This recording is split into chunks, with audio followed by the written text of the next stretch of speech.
मराठी शब्दगंध सादर करीत आहे सत्यशोधक कॉम्रेड अण्णाभाऊ साठे यांच्या लेखणीतून साकार झालेल्या आघात या कादंबरीचा भाग 6. चला तर ऐकूया आघात या कादंबरीचा भाग 6. ही रोजी माझ्याशी काय बोलणार आहे कोण जाणे. ती मला कोण महात्मा समजून बसली आहे हेच मला कळत नाही. मी किती वाईट माणूस आहे याची तिला कल्पना नसावी. नाहीतर रोजीसारख्या सुंदर तरुण स्त्रीनं माझ्याकडे पाहणं सुद्धा वाईट आहे. पण ती मला कोणीतरी फार मोठा माणूस समजून बसली आहे आणि मी मोठा माणूस आहे असा जर तिचा समज झाला असेल तर फारच वाईट आहे. ती देवासारखी दिसणारी रोजी खरंच ती निर्मळ आहे, अगदी आरशासारखी आहे. नी मला म्हणते मला तुझ्याशी बोलायचं आहे. काय हे? अरे तिच्यासारख्या बाईनं माझ्या वाऱ्यालाही उभं राहू नये. असं असून ती खुशाल मला पाहून हसते, म्हणते जपून जा. ते तिचे जपून जा हे शब्द जणू माझ्यावर अमृत वर्षाव करून जातात. ती रोजी माझ्यापासून कसली अपेक्षा करीत आहे कोण जाणे. अरे मी त्या रोजी पुढं उभा राहायच्याही योग्यतेचा नाही हे तिला का कळत नाही. या लोकांचा माझ्याबद्दल काहीतरी गैरसमज होत असतो. तो भाई जगन मला भला माणूस समजतो, तर ही रोजी माझी काळजी घेते, म्हणे जपून जा. श्याम उलटसुलट विचार करीत चालला होता. त्यानं सख्याचं झोपडं पाहताच पायाखालचा आग्रा रोड सोडला नी तो त्या झोपडीकडे चालू लागला. रोजी दारातच उभी होती. श्यामला पाहताच तिनं डोळे विस्फारले नी ती गालात हसली. तिनं आजूबाजूला पाहिलं नी म्हणाली, फार उशीर केलास. सॉरी. असं म्हणून श्याम पुढं जाऊन सख्याच्या खोपटात शिरला आणि दारी उभी असलेली रोजी घरात गेली नी कुडाला कान लावून पलीकडचे बोलणे ऐकू लागली. त्या झोपडीत सख्या नी सुकड्या हे दोघं गप्पा मारित होते. सख्यानं उधारीची कृपा करावी म्हणून सुकड्या त्याला गळ घालीत होता, परंतु बेरकी सख्या त्या गळाला लागत नव्हता. श्याम घरात येताच ते दोघे उठले. सख्या हात जोडून उभा राहिला नी सुकड्या सलाम करून आपल्या छातीची हाडं गोंजारू लागला. काय सेवा करू? सख्यानं विचारलं. भूक लागली आहे, श्याम म्हणाला. तेव्हा पैसे घेऊन जा आणि त्या दिवशी वाटी भरून जे मटण आणलं होतंस ना ते घेऊन ये, पळ. पण साहेब ते मटण हॉटेलात मिळत नाही, सख्या टाळकं खाजवीत बोलला. मग ते कुठून आणलं होतंस? श्यामनं गुरकून विचारलं. ते मला रोजीबाईनं दिलं होतं, सख्या म्हणाला.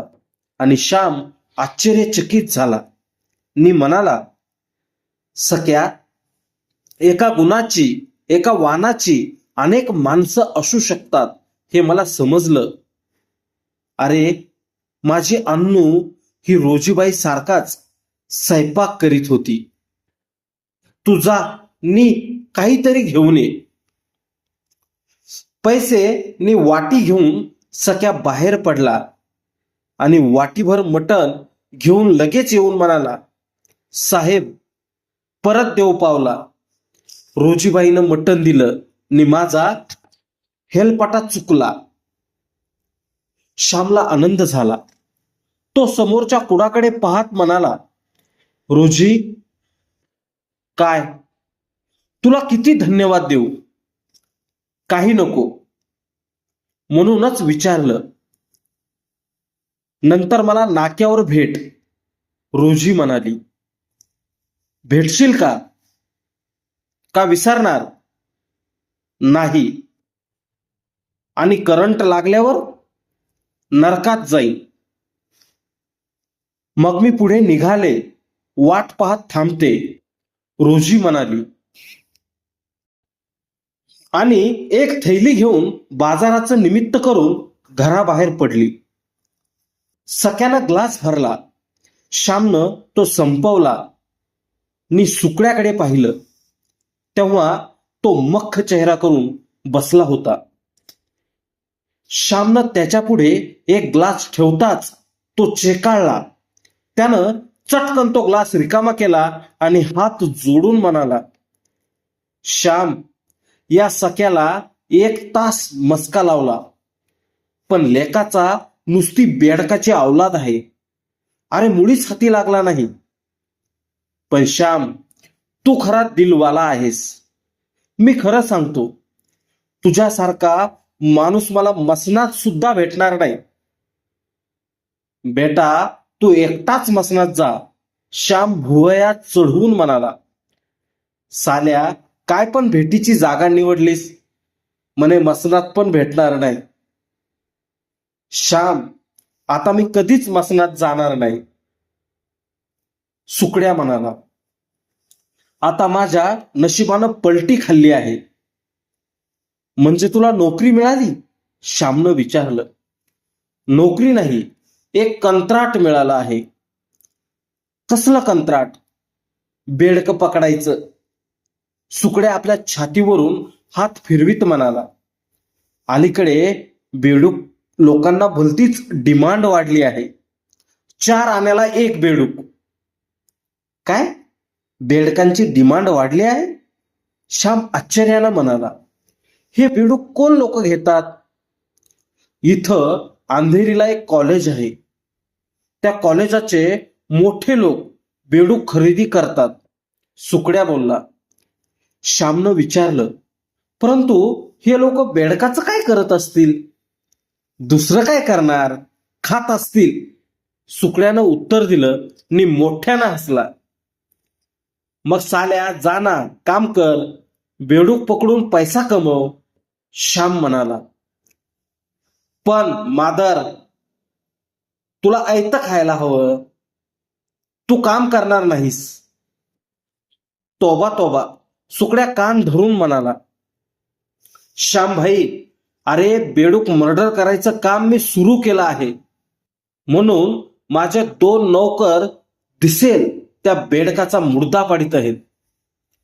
नौकर? कोण रे ते? श्यामनं विचारलं. एक तो गजा आणि दुसरा तो तुझा शेजारी पंडित भैया, सुकड्या बोलला. आणि श्यामला रोजी पुढे गेल्याची आठवण झाली. तसा तो चटकन उठला आणि म्हणाला, साल्या सुकड्या, तुझ्या नादात सारच विसरलो. फार घोटाळा झाला. अरे हो, रोजीबाई पुढे गेली आहे, सुकड्या गंभीर चेहरा करून म्हणाला. आणि त्यानं लगेच गाणं सुरू केलं. ओ दूर के मुसाफिर, वादा न भूल जाना, वादा न भूल जाना. श्याम नाक्यावर गेला तेव्हा एका दुकानापुढं उभी राहून रोजी त्याची वाट पाहत होती. तो जवळ येताच ती हसली. आजूबाजूला पाहून ती म्हणाली, तरी नशीबच म्हणायचं, उशिराने का होईना एकदाचा आलास. आता आपण त्या आमराईत जाऊन सावलीत बसूया. श्याम काहीच बोलला नाही. आता ही रोजी काय बोलणार याचा विचार करीत तो तिच्याबरोबर आंबराईत गेला. आणि ती दोघं एका झाडाखाली निवांत बसली.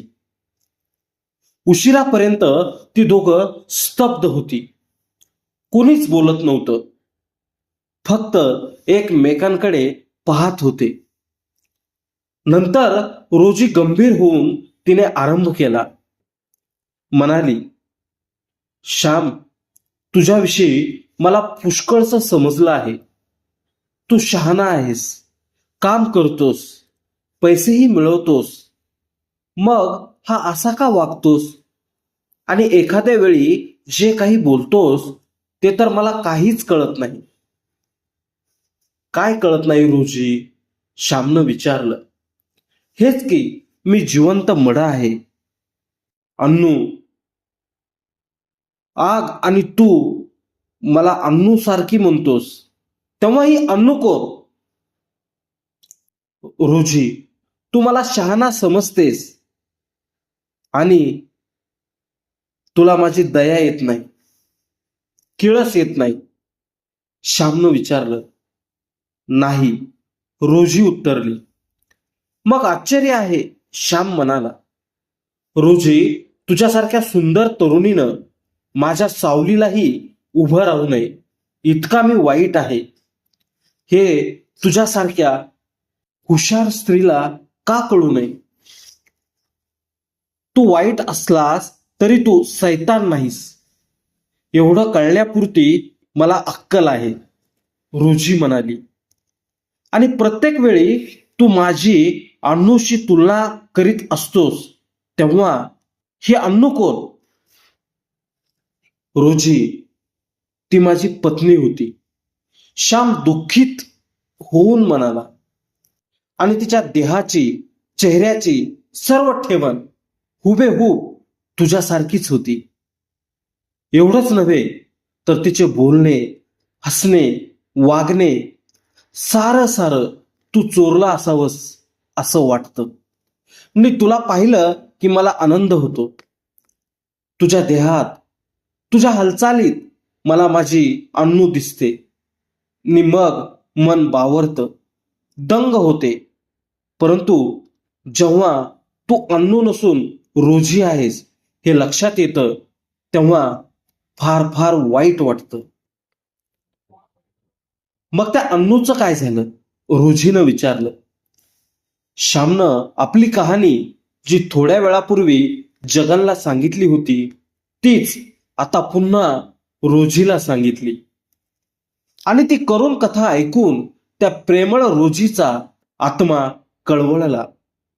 ती पुन्हा गंभीर झाली नि म्हणाली, हे पहा, मी अन्नू नसून रोजी आहे असं तू मुळीच समजू नको. तू मला अन्नूच समज. रोजी? श्याम आश्चर्यानं उद्गारला. होय श्याम, मी म्हणते ते खरं आहे, रोजी दुःखी स्वरात म्हणाली. मीही फार फार दुःखी आहे. आणि माझ्या जन्माची ती परवड ऐकणार असशील तर सांगते. सांग. श्याम एक सिगारेट पेटवून सरळ बसला आणि रोजीनं आपली ती कहाणी सुरू केली. रोजीनं 16व्या वर्षात पदार्पण केलं, तेव्हा ती टचटचीत गुलाबाच्या भरीव कळीसारखी दिसू लागली. आणि कित्येक रंगेल तरुण तिच्या भोवती चक्रा मारित होते. कित्येकांना रोजीचं वेड भरलं होतं. आणि जो तो येऊन रोजीच्या आईकडे, डोबराबाईकडे लग्नाची मागणी घालीत होता. काहींनी तर डोराबाईच्या दारी धरण धरलं होतं. नि भीक नको पण कुत्रा आवर असं म्हणायची डोराबाईवर पाळी आली होती.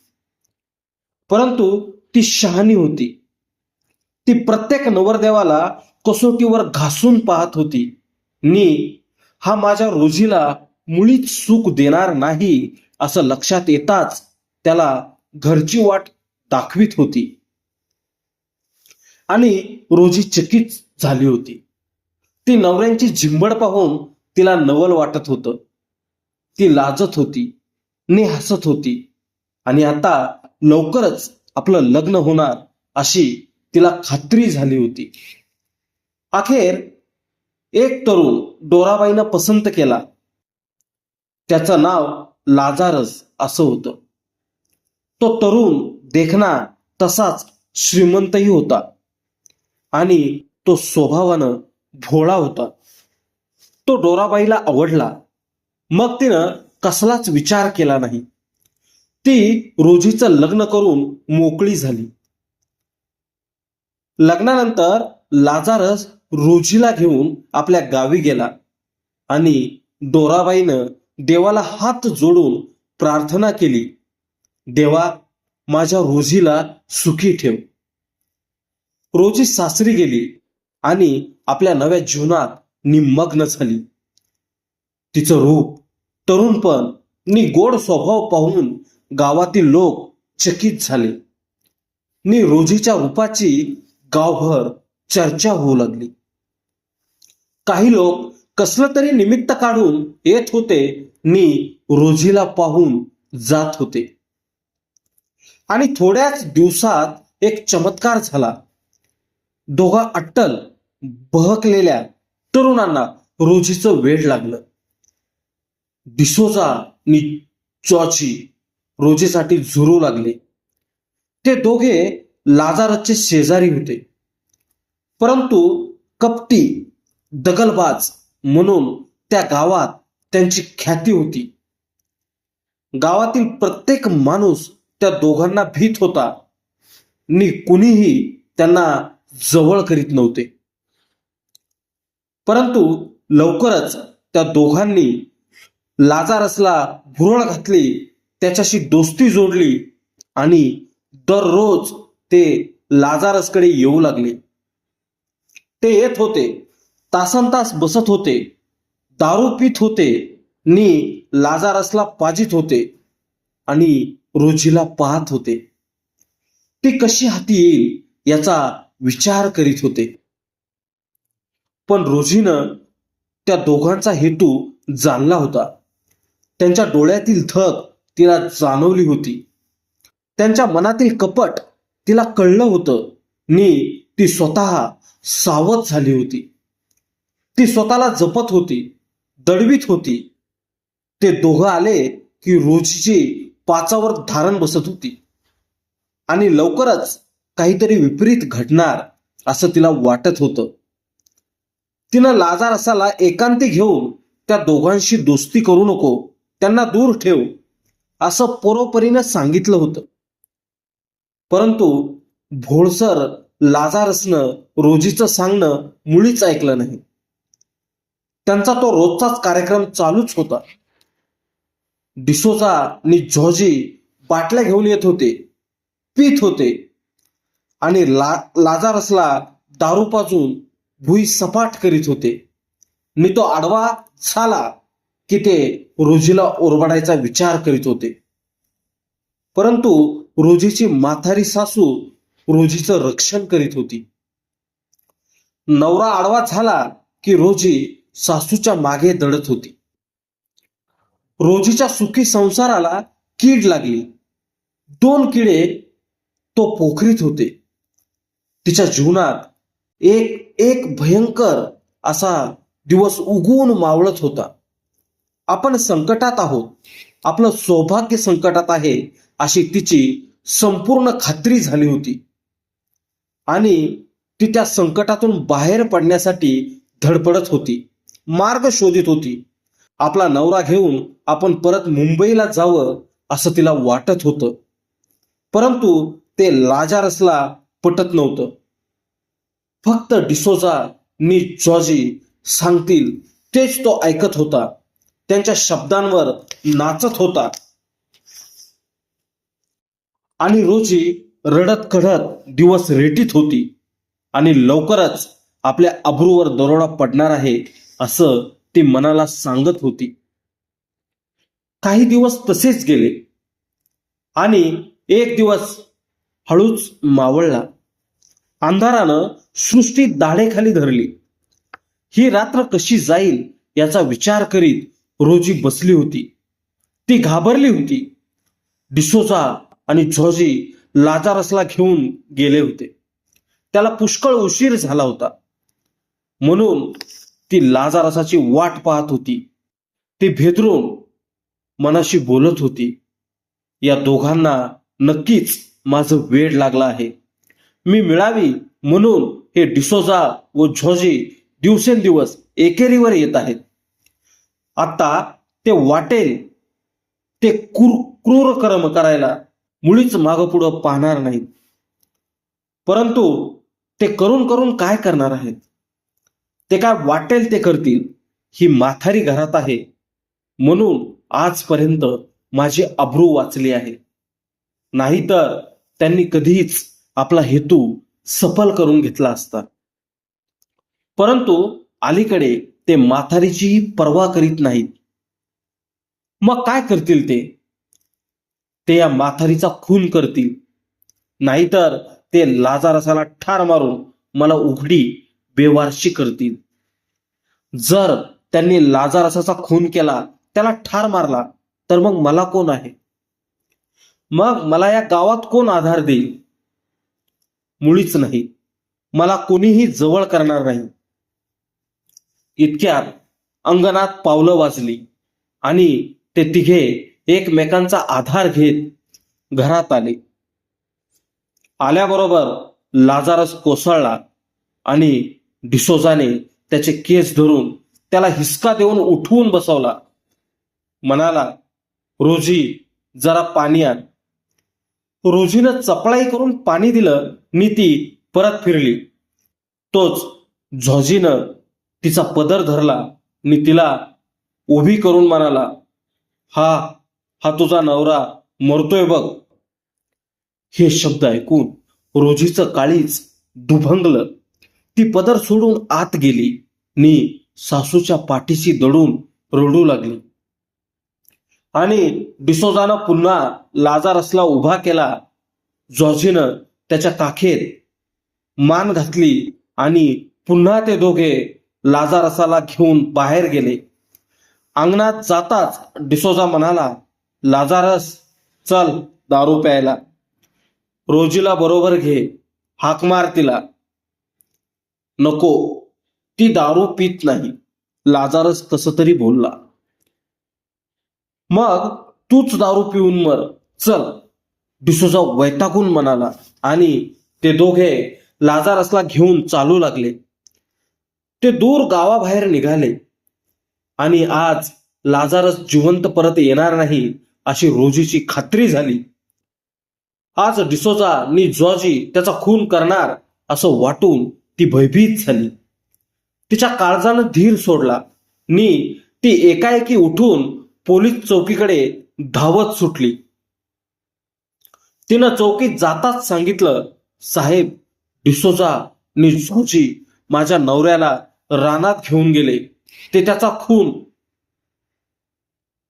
ती बातमी ऐकताच 4 पोलीस कंदील आणि रोजीला बरोबर घेऊन रानात गेले आणि एका बांधाला लाजारस मरून पडलेला पाहून त्यांना धक्काच बसला. लाजारस मेला होता. त्याच्या जवळपास कोणी नव्हतं. रोजीनं हंबरडा फोडला. ती रडत रडत पुन्हा चौकीवर गेली नि म्हणाली, आता मला वाचवा, मी इथंच राहणार, मी घरी जाणार नाही. नंतर पोलिसांनी डिसोजा नि झॉर्जी यांना अटक केली. काही दिवस तो खटला चालून डिसोजा आणि झॉर्जी यांना जन्मठेपेची शिक्षा झाली आणि रोजीनं आईच्या घरची मुंबईची वाट धरली. ती सर्व कथा सांगून रोजीनं एक दीर्घ निश्वास टाकला नि श्यामला म्हणाली, काय ऐकलीस माझी कथा? हो, ऐकली की.